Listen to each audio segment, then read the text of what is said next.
We celebrated Bright Sunday this Sunday. It's an ancient celebration of the greatest practical joke ever played, which was the joke God played on the devil when he raised Jesus from the dead. In the ancient church, it was celebrated with quite a raucous celebration, lots of drinking, lots of poking fun at the priest, lots of dressing up, men dressed as women, women dressed as men. There were clowns and court jesters and animals and all kinds of nonsense. But we had kept our nonsense to a bit of a minimum, that we had a wonderful, joyful time as we celebrated Easter and the risen Christ. Two scriptures were read this Sunday, one from the Gospel of John, which was the story of doubting Thomas, and the story of Jesus coming to the disciples in the upper room. The other that I will read for you today is from 1 Corinthians chapter 1, verses 18 through 21, and I'm going to be reading from the Message translation. The message that points to Christ on the cross seems like sheer silliness to those hell-bent on destruction. But for those on the way of salvation, it makes perfect sense. This is the way God works, and most powerfully, as it turns out. It is written, I'll turn conventional wisdom on its head. I'll expose so-called experts as shams. So where can you find someone truly wise, truly educated, truly intelligent in this day and age? Since the world, in all its fancy wisdom, never had a clue when it came to knowing God, God in his wisdom took delight in using what the world considered stupid, preaching of all things, to bring those who trust him into the way of salvation. While Jews clamor for miraculous demonstrations and Greeks go in for philosophical wisdom, we go right on proclaiming Christ, the crucified.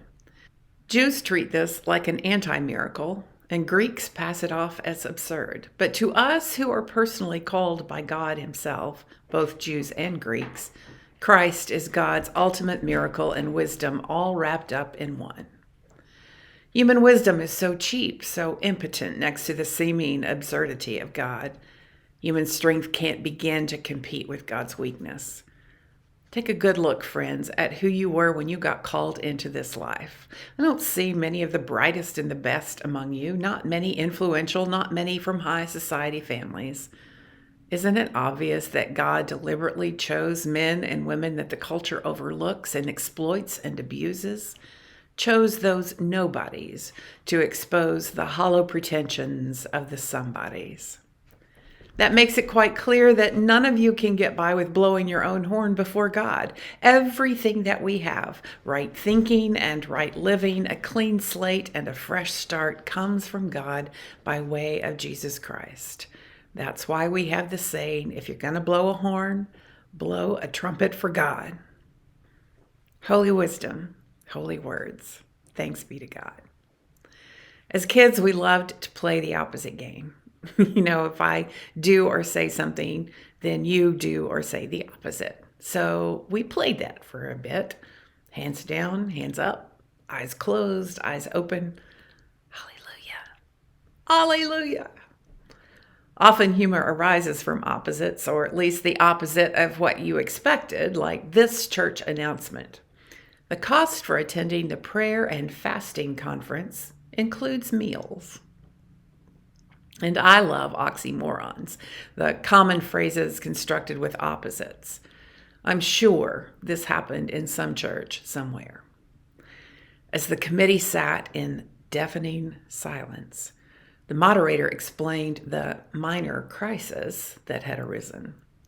Thinking himself a clever fool, he handed out the original copy of a memo that contained the exact estimate. Acting naturally, he explained that the only choice was pretty ugly.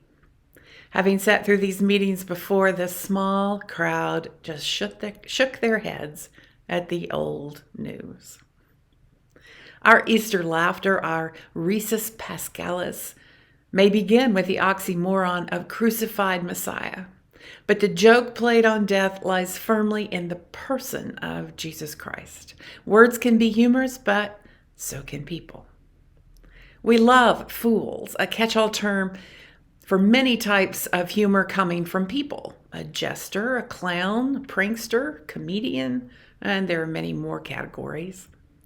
The fool disrupts business as usual.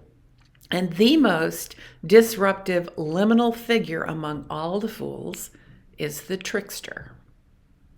Jesus as trickster interrupts the reign of evil and death. All through his life he does this with the breath of laughter and forgiveness, and he blows that rain out of the water with the truth that he is risen. He is risen indeed. Liminal, a word you should know, a word that means occupying a position on both sides of a boundary or threshold, being or moving between spaces and times. Jesus, straddling death and life, human and divine, crucified and Messiah, disrupts the way it's always been, the way we think it has to be. Jesus creates a space between the old and the new, a space in which change, fundamental transformation can take place.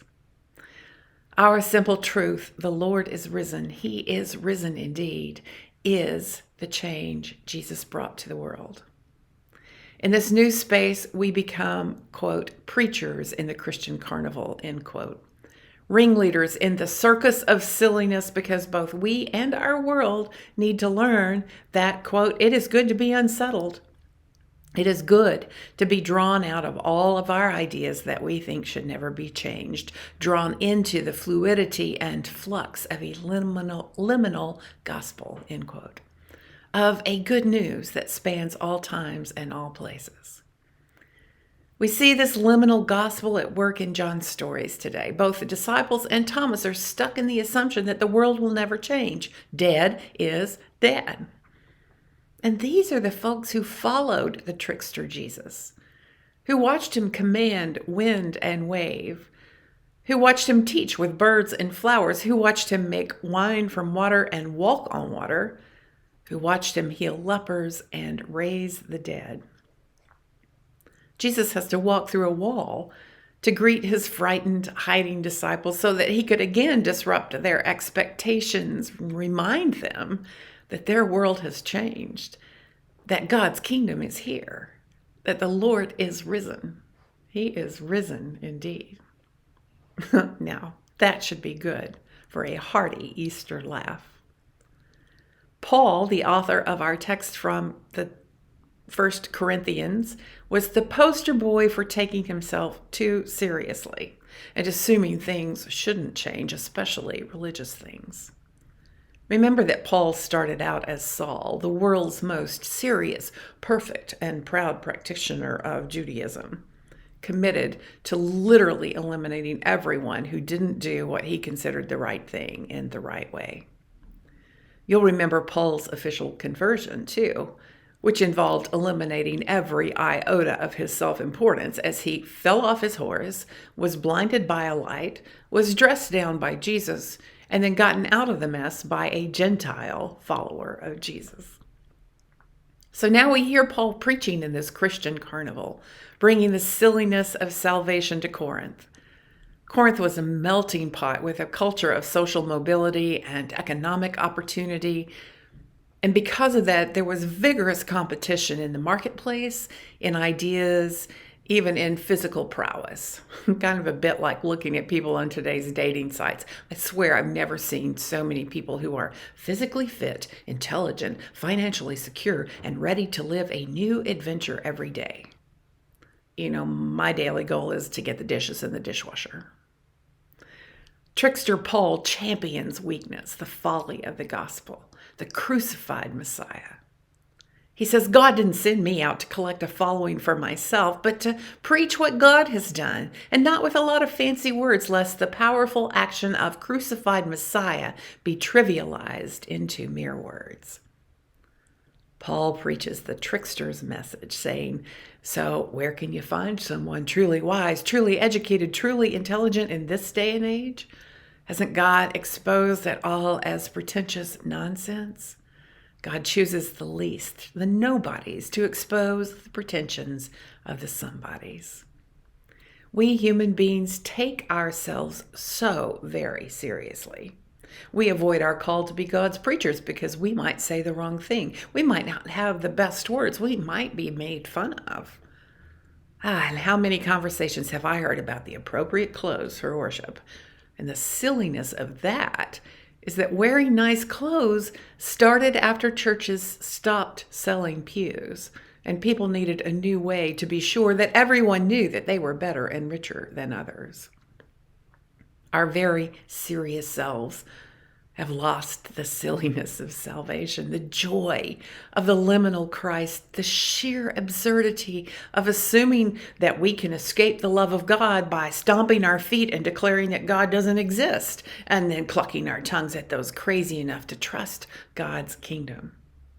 We do our devilish best to limit how people should worship, with whom people should worship, what music and words and structures are right and worthy. Our Easter laughter should be the primary thing people notice about us. We should be filled with the sheer joy of being invited to preach in the carnival of hearing and responding to God's oxymoronic call of adopting a new routine.